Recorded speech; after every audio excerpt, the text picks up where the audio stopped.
Individu tersebut dilihat bertindak mencurigakan apabila dia menanggal teks bagasi dan membawa bagasinya masuk ke dalam tandas berhampiran ruang ketibaan.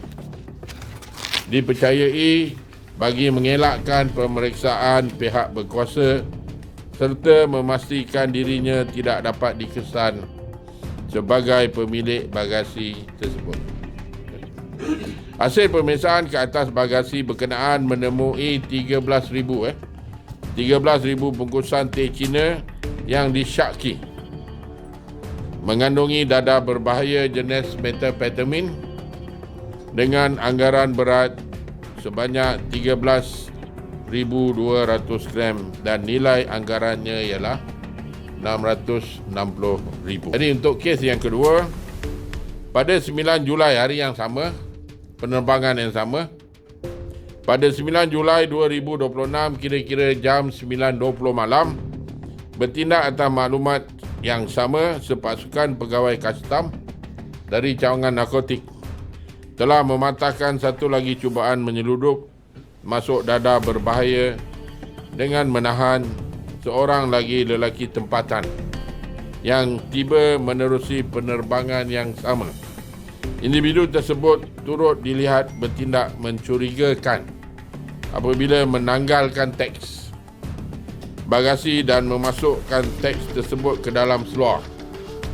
Dipercayai bagi mengelakkan pemeriksaan pihak berkuasa serta memastikan dirinya tidak dapat dikesan sebagai pemilik barang tersebut.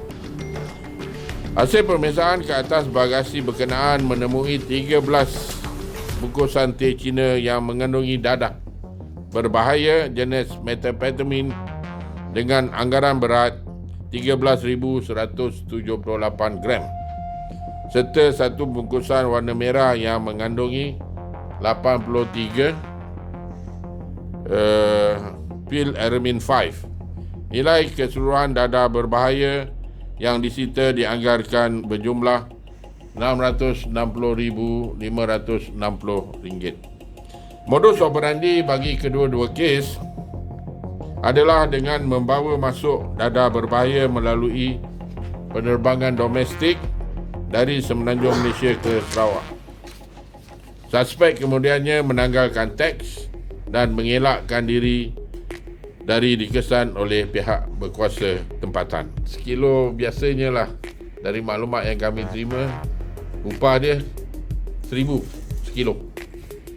So kalau 13,000 ni mungkin 13 kilo ni mungkin 13,000 lah dia punya upah. Kemungkinan untuk pasaran lokal dan transit ke Kalimantan lah. Itu masih dalam siasatan kita lah.